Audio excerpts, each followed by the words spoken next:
Добар ден, моето име е Александра Вуксановиќ, започнуваат поинакви вести на Слободен печат. Кочани е нашиот приоритет. Ова е насловот на трибината која што денеска ќе се одржи во владата.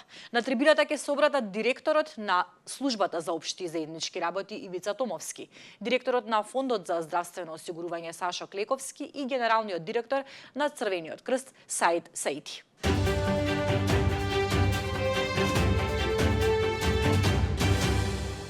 Со голема болка и тешко срце ја споделувам трагедијата што не снајде. Во пожарот што избувна во дискотеката во Кочани, животот го загуби мојата внука од сестра. Вака Дарко Златев ја започнува својата Facebook објава. Тој е еден од повредените во трагичниот пожар во дискотеката Пулс во Кочани. Златев јавно изрази незадоволство и гнев од односот на државата кон преживеаните во пожарот. Никој од надлежните не покажал никаква грижа за повредените, ниту ги посетил, вели тој во објавата на социјалните мрежи, нагласувајќи дека преживеаните се принудени да се снаоѓаат и за основни средства потребни за нивното закрепнување. Нема поддршка, нема грижа, нема ни најосновни медицински средства. Се што имаме се донации од хумани луѓе. Државата не обезбеди ни обични креми за раните, а камоли сериозна медицинска помош. Дури и опремата, односно двете маси за вежбање во физикалната се донации, а без нив просториите беа потполно празни, пишува Златев во објавата.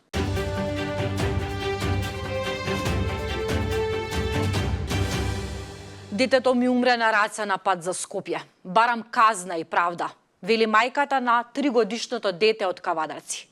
Тања Стојанова од Кавадаречко пред 2 дена била со својот 3-годишен син Блаже и со останатите 3 деца дома. Утринава кога ја побаравме, таа беше на гробишта. Нејзиниот Блаже почина на пат кон Скопје завчера, во незините раце.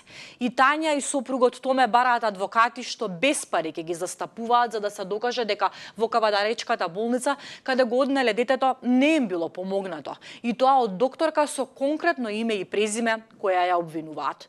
Точно е дека Блаже имаше Даунов синдром и не напредуваше со телесната тежина. Имаше 3 кг и 680 грама. Но тоа не значи дека треба да се остави без третман. Кога се разбудив ноќта, видов дека ја плукнал цуцелата, а исплукал и крв. Побаравме упат за Скопје и ни дадоа. Но кога побаравме амбуланско возило за превоз до Скопје, докторката што беше дежурна ни рече дека нема основ да ни издаде возило за Скопје и да се снаоѓаме сами. Сме можеле да одиме и со автобус до Скопје. А рече дека била сигурна оти Блажа ќе го издржи патувањето. Ова се случуваше во 3 часот ноќта. Сабајлето имавме најдено превоз и Блаже не го издржа патувањето до Скопје. Ми умре на раце на патарината пред Скопје. Изјави за Слободен печат Тања Стојанова, мајка на детето. Прочитете повеќе од текстот на колешката Мирослава Симоновска.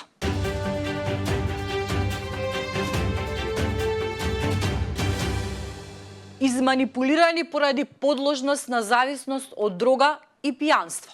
Владиката Петар се извини за проповедта во црквата во која ги навреди верниците, кои му се спротивставија на раководството на Македонската православна црква Охридска архиепископија и за позицијата митрополит на Дебарско-Кичевската епархија на МПЦ ОА го поддржаа епископот Партени, игуменот на Бигорскиот манастир. Тој се извини, но додаде дека тоа не значи дека сме се оправдале пред Бога.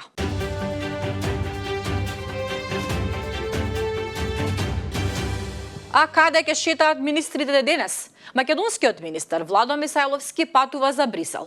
Тој ќе присуствува на состанок на министрите за одбрана на НАТО. Самитот на НАТО во Хаг, поддршката за Украина и зајакнувањето на одвраќањето и одбраната ќе бидат главни теми.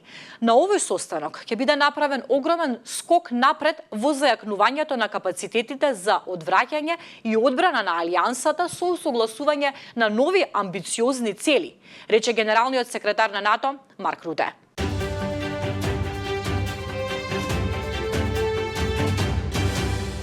Додека пак министерот за надворешни работи и надворешна трговија Тимчо Муцунски ќе патува за француската престолнина.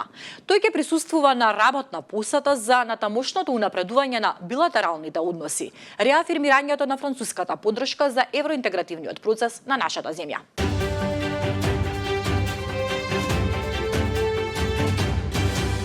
Од третманот на независните зависи дали ќе има хаос на локалните. откако Уставниот суд укина 2 члена од изборниот законник, со кои партиите го зголемија прагот за потребни потписи за 1 од 100 од гласачкото тело во изборна единица за учество на независните листи на изборите. Експертите велат дека за промена на изборниот модел за отворени листи и други промени на изборното законодавство е потребен нов изборен законник. Партиите итно да го регулираат учеството на независните кандидати на престојните локални избори за да не се случи хаос, порачуваат експертите. Дознајте повеќе од Мариела Трајковска на сајтот на Слободен печат.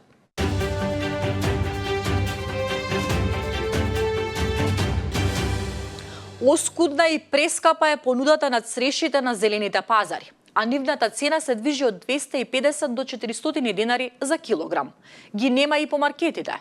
А граѓаните велат дека иако традицијата налага за Духовден да се подаде керамичко канче со ова оршје, годинава ќе одстапат од ова правило. Затоа трговците се подготвуваат посебно за задушница, а во последните години, освен мали пакувања на кекси, алва и локум, нудат дури и пакувања на свеќи и мали канделабри. Црешовата задушница се слави на 7 јуни, кога природата е во својот цуд и денот добива особено емотивен и символичен знак. Незиното име доаѓа од сезоната на зрење на црешите, кои традиционално се присутни меѓу понудените јадења. На официјалниот земјоделски портал деновиве стојат цените од неколку пазари во внатрешноста, а убедливо е најскапа понудата во Свети Николе, каде 1 килограм цреши чини 400 денари.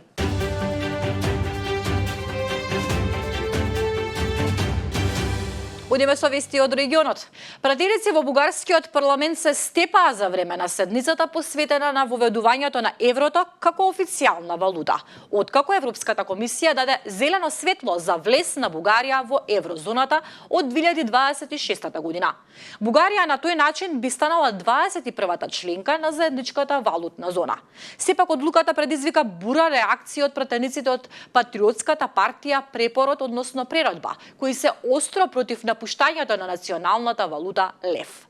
Лидерот на партијата Костадин Костадинов предводеше блокада на собраниската говорница, спречувајќи ги другите пратеници да зборуваат.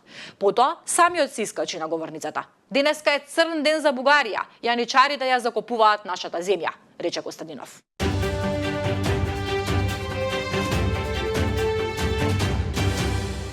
А еве една вести од светот. Државјаните на Авганистан, Мјанмар, Чад, Република Конго, Еквадорска Гвинеја, Еритреја, Хаити, Иран, Либија, Сомалија, Судан и Јемен од 9 јуни нема да можат да влезат во САД. Американскиот председател Доналд Трамп им забрани влез во САД на граѓаните на овие 12 земји. Со подпишување на забраните за влез, председателот ги штити граѓаните на Соединетите Американски држави од странски терористи, се наведува во документот објавен од Белата куќа.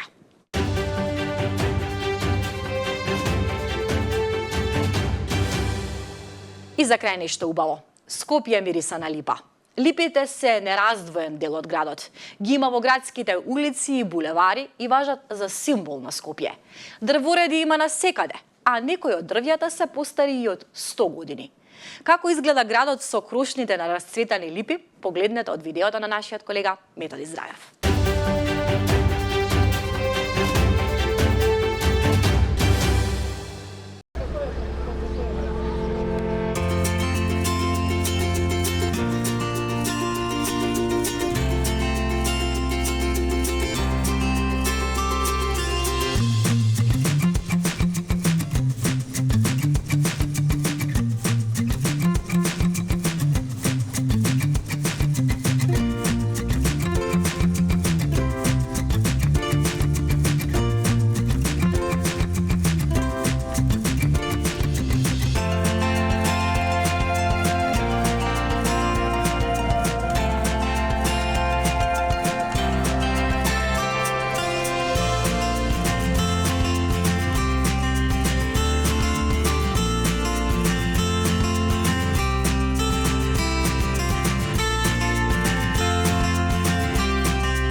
сериозни анализи ќе се направат, нема сега, после 5 или 10 години, кои се причините за кризите во после распаѓањето на Советскиот сојуз, кои се главните причини за за избивањето на оваа страшна источна криза, војната помеѓу Русија, се нарекува војна помеѓу Русија и Украина. Кои се причините? Значи имаше едно време, ако се сеќавате, кога велат сега европските великодостојници, конкретно комесарката Урсула фон дер Лајен вели меѓународниот ред е даденост и не може никој да го промени. Па да ја подсетам госпоѓа Урсула фон дер Лајен, меѓународниот ред биполарниот беше даденост до 90-та година. Да, па се промени. Се промени. Така што и овој Палезината земја се обедини. Па се обедини. Така што таа беше поделена. Во едниот дел живееше Ангела Меркел, подосна канцеларка и нејзина премиерка, која беше министер за одбрана на Германија. А сега даденост. Значи, после 35 години тоа е даденост, не може да се менува, тогаш кога униполарниот свет треба да признае дека постојат повеќе полови.